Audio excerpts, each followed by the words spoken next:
Hallo Leute, Bilingual Duelist hier, heute mit einem neuen Video. Und zwar dachte ich mir, weil ich euch letztes Mal ja schon meinen OCG-Kartenbestellservice vorgestellt hatte, falls ihr das Video noch nicht gesehen habt, guckt euch das unbedingt an, weil ich werde nach Japan fliegen und da einige Karten besorgen, direkt aus Japan. Und da dachte ich mir, würde es ja eigentlich Sinn machen, wenn ich euch mal ein paar Karten vorstelle.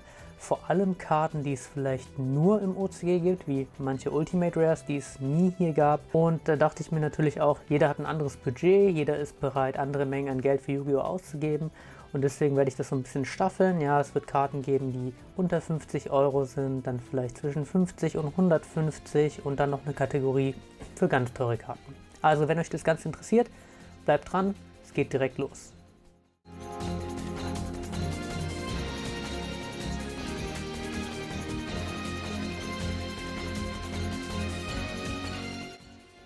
So, und dann fangen wir direkt mal mit der ersten Karte an.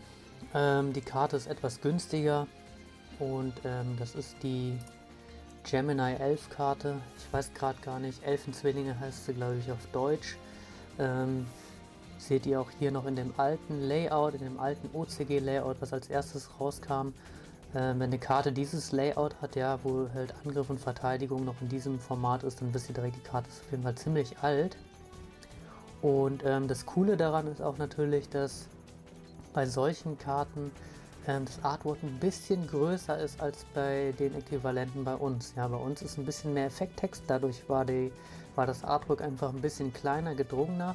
Es sind wirklich nur 1-2 mm, aber macht schon einen Unterschied, je nach Karte. Und genau, im Japanischen sind die Karten natürlich auch alle unzensiert, das heißt, genau, wer auf unzensierte Karten steht, der hat sowieso keine Wahl, der muss eigentlich zu OCG-Karten greifen oder halt warten, bis die Karte in der Lost Art Promotion rauskommt. Aber hier die Elfenzwillinge, auf jeden Fall eine super schöne Karte. Aus BC34 ist die Booster Chronicles 34 und gehört zu einem der ersten Sets. Ja, aber wie ihr hier unten seht, Auge von Anubis ist da. Das heißt, es gehört jetzt nicht zur Volume-Serie, weil die Karten von der Volume-Serie, da würde jetzt das Auge von Anubis fehlen. Ja, also die wirklich allerersten Yu-Gi-Oh! Karten, die unter Konami geprintet wurden, die haben dieses Auge von Anubis nicht. Okay, das ist auf jeden Fall eine coole Karte. Hier steht jetzt 80 Yen, das würde bedeuten nicht mal ein Euro. Kommt aber nicht hin. Ja, ihr seht hier, die Karte ist ausverkauft. Und ja, in Ultra Rare zahlt man, glaube ich, aber trotzdem aktuell nur so um die 15 Euro für eine Nearmint-Kopie. Also auf jeden Fall eine erschwingliche Karte und eine sehr schöne und alte Karte dazu. Und genau, als nächstes zeige ich euch auch noch ein Fan-Favorite, das dunkle Magier-Mädchen. Hier aus dem P4, ja, das ist Premium Pack 4. Das war ein Booster, wo quasi immer dieselben Promokarten drin waren, kann man eigentlich sagen. Aber mittlerweile auch schon super alt und deswegen geht die Karte hier auch ihre 1500 Yen ungefähr. Ja, also da seid ihr schon mit einem 20 dabei, um die Karte Nearmint zu kriegen.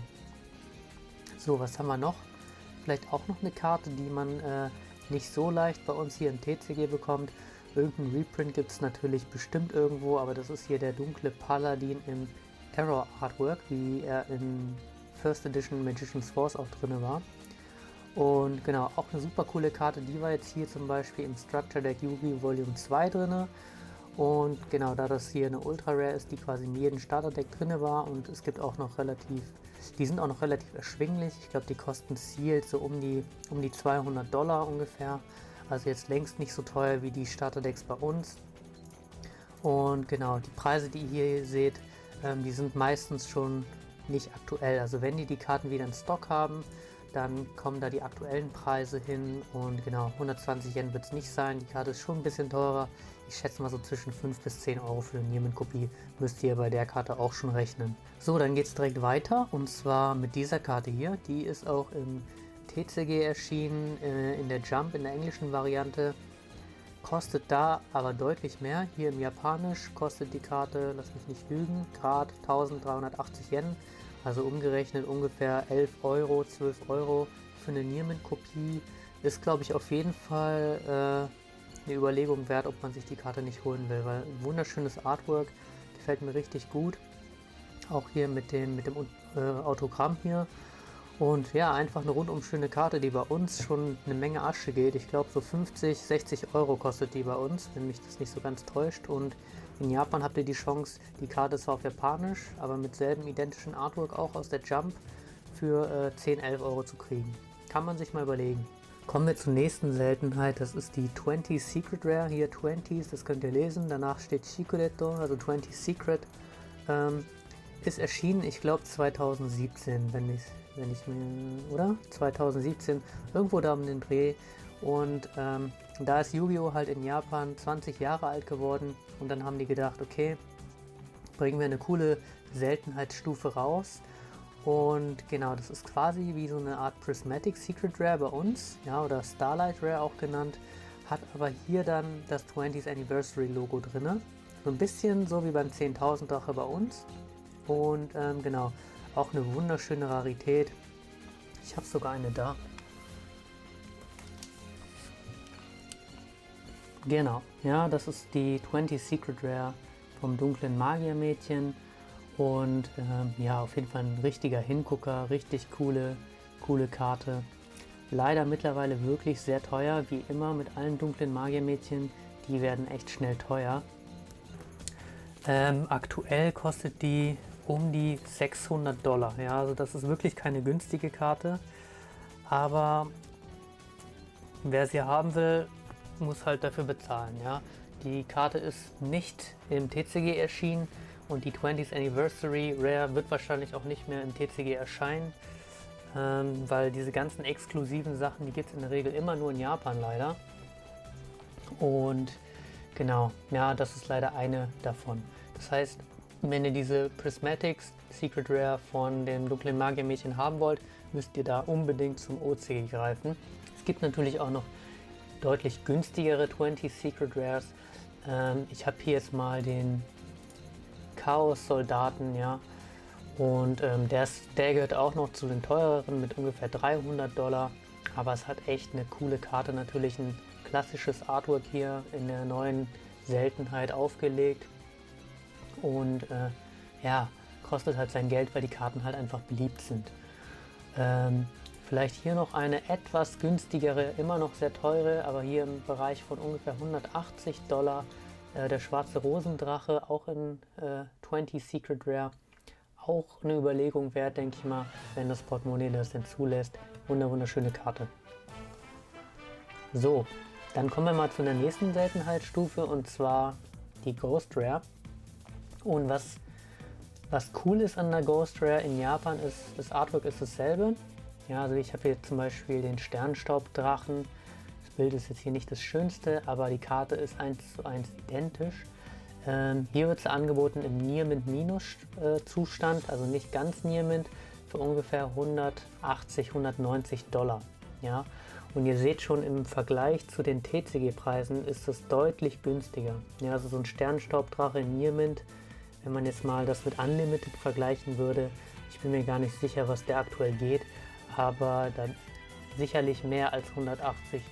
Ich denke eher so ungefähr das Doppelte muss man dafür schon bezahlen mittlerweile.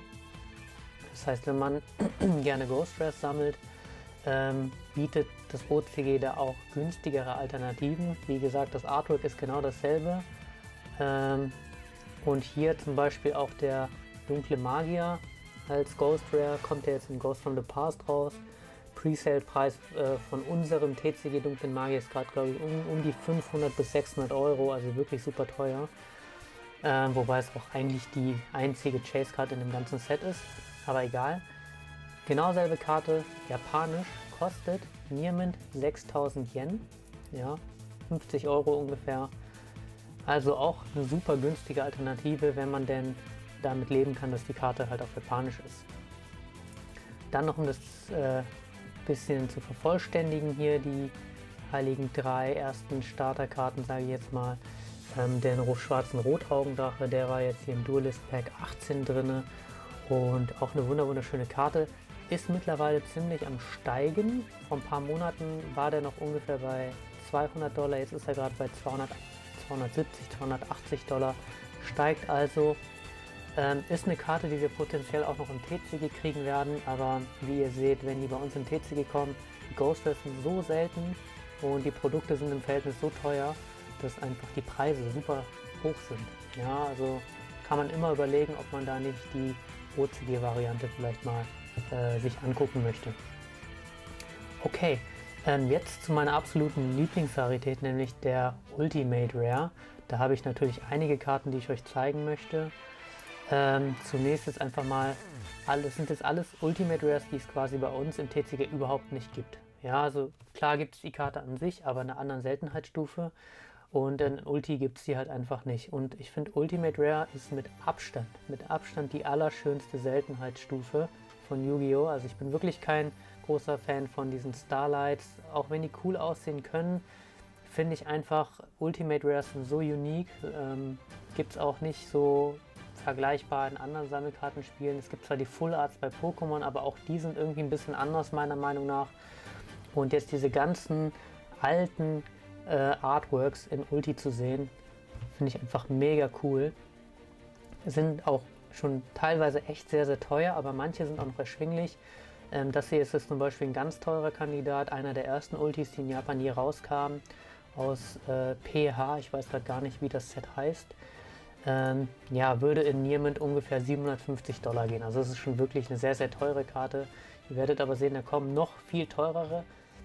Dreimal dürft ihr raten, welche die teuersten Ultis sind. Es gibt aber auch noch etwas günstigere. Vielleicht zeige ich euch jetzt mal eine etwas günstigere, und zwar das ist der Jinzo.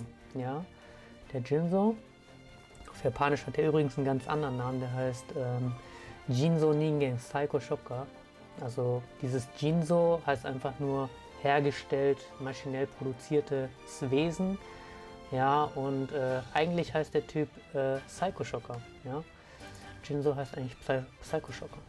Genau. Und genau, hier in mit Minus-Zustand kostet der ungefähr 200 Euro. Ja, auch viel Geld, ich weiß, für eine Karte, aber es ist natürlich eine alte Karte. Seht das immer so, dass diese Karten natürlich schon seit vielen, vielen Jahren nicht mehr produziert werden und demnach auch mittlerweile sehr teuer sind. Den Jinzo kann ich euch auch eben zeigen. Habe ich gerade auch da. Eine der wenigen Karten, die ich gerade hier in Deutschland habe. Holen wir den mal aus dem Sleeve raus. Genau, das ist hier.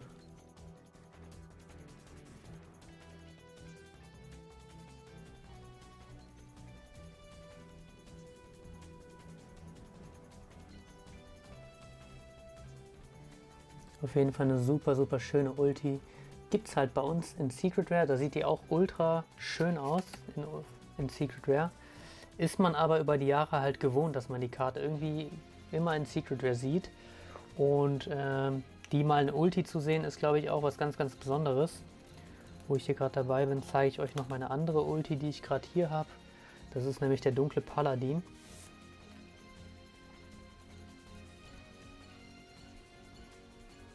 Und der hat auch ein unglaublich schönes Relief, ja, wie ihr seht. Ich werde zu den ganzen OCG-Ultis, auch wenn ich die alle hier in Deutschland mal habe, die sind alle in Japan, meine Karten, werde ich da mal ein richtig cooles Showcase-Video machen, damit ihr mal ein bisschen mehr gucken könnt, wie die ganzen Ultis aussehen. Vor allem die, die wir hier nicht haben im TCG. Ja genau, der dunkle Paladin ist wirklich einer der schönsten Karten. Ist auch in letzter Zeit extremst gestiegen. Ja, also den habe ich vielleicht damals ungefähr für 200 Euro noch bekommen. Der ist mittlerweile schon fast bei 400 in dem Nierman-Zustand. Genau. Ja, hoffen wir mal, dass das ganze Investitionsgedöns irgendwann crasht. Damit wirkliche Sammler, so wie ich jetzt zum Beispiel oder auch einige von euch, die Karten wieder zu einem etwas günstigeren Preis kriegen können. Da hätte ich nämlich gar nichts gegen. Aber genau, das jetzt mal, um euch ein paar Karten gezeigt zu haben, in echt. Jetzt will ich euch nur einfach kurz ein paar noch zeigen. Auch eine richtig coole Karte ist hier der Chaos Soldier, auf Japanisch der Chaos Soldat. Ritualmonster in Ultimate Rare, sieht auch mega, mega schön aus, aber leider auch sehr, sehr teuer. Also $800 ungefähr für Nier mit Minus. Ja, das heißt, die Karte hat irgendwas irgendwo, ich habe die glaube ich schon abgecheckt, die was für mich wäre, aber die hatte irgendwo einen kleinen, ich glaube kleinen Kratzer oder so, ja. Aber ja, online kaufen ist eh immer so eine Sache, wie ihr wisst. Dann Dann, was auch ziemlich cool ist, es gibt einen Exodia-Kopf in Ultimate Rare, auch im Japanischen leider nur. Auch eine unglaublich coole Karte, habe ich auch in Japan. Wird es alles nochmal Videos zu geben zu meinen ganzen Ultis, die werde ich euch alle zeigen, wenn es denn soweit ist. In einem Monat ungefähr fliege ich ja nach Japan, dann kriegt ihr einiges Cooles zu sehen. Jetzt müsst ihr euch erstmal mit den Bildern beschäftigen oder mit Begnügen, sage ich mal. Hier noch der dunkle Magier des Chaos, auch in Ultimate Rare. Ich hoffe, das kommt einigermaßen gut rüber in dem Video. Aber sobald ich dann das Showcase mache, dann nochmal sowieso. Was haben wir noch? Genau, Summon Skull, herbeigerufener Totenkopf, Dämon no Shokan, auch im alten Layout hier, wie ihr noch seht, also auch einer der ersten Ultis, die rausgekommen sind. Es sind meiner Meinung nach einfach so Must-Haves für wirkliche Yu-Gi-Oh! Sammler, und da es die halt im TCG nicht gibt, muss man die halt im OCG holen, ja. Geht halt leider nicht anders, aber was soll's. Für mich ist das sowieso cool. Auch wenn ich nicht mit den japanischen Karten aufgewachsen bin, fühle ich mich doch, glaube ich, verbundener, als jetzt, wenn ich jetzt gar kein Japanisch könnte. Aber ich meine, das Artwork sagt alles. Ne? Hier aus Legacy of Nightmare ist LN hier, das gab es auch im Japanischen. Auch mit dem alten Artwork, hier der dunkle Magier, mega schöne Karte. Habe natürlich auch noch die beiden anderen hier, die ich euch zeigen will. Einmal den weißen Drachen in Ultimate Rare aus Spell of Mask, auch in einem alten Layout. Auch unglaublich schöne Karte. Auch die allerteuerste natürlich, wie immer, Blue Eyes ist die teuerste, kostet ungefähr 2000 Euro. Ja, also das ist wirklich nicht mal eben gekauft, aber die hat halt auch mal bei 100 Euro oder so angefangen. Ne? Und in den letzten 2-3 Jahren ist es einfach so explodiert. Da sollte man froh sein, wenn man die schon hat. Und jetzt zu guter Letzt noch den Rotaugendrache. Ist meiner Meinung nach die schönste Ulti. Habe ich leider auch noch nicht, werde ich mir dann besorgen, wenn ich in Japan bin. Hier seht ihr aber schon, ist das neue Layout. Ja, das finde ich ein bisschen schade, dass die dann nicht einheitlich das alte Layout haben. Aber naja, was soll man machen? Trotzdem mega cool.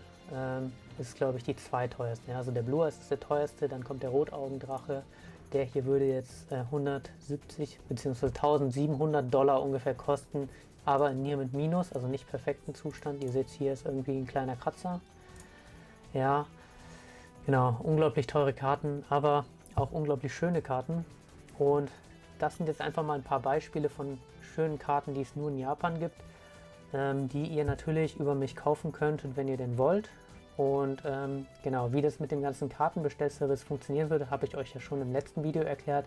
Ich werde euch das gleich nochmal verlinken. Ja, oder am Ende des Videos werdet ihr als Abspann zum neuen Video geleitet werden. Und genau, wenn ihr noch Fragen habt, wenn ich noch andere Karten zeigen soll, dann meldet euch einfach, schreibt in die Kommentarbox, und ich hoffe, wir sehen uns bald wieder zum nächsten Video. Ich wollte nämlich unbedingt nochmal so ein kleines Vergleichsvideo zwischen koreanischen und japanischen Karten machen, weil genau, die koreanischen Karten zum Beispiel sammle ich persönlich nicht, bin ich kein großer Fan von. Und wo da so die Unterschiede liegen und wie ihr das erkennen könnt, was ist jetzt japanisch, was ist koreanisch, werde ich euch dann im nächsten Video zeigen. Also wenn es euch gefallen hat, lasst ein Like da, gebt mir ein Abo, und genau, wir sehen uns im nächsten Video. Ciao!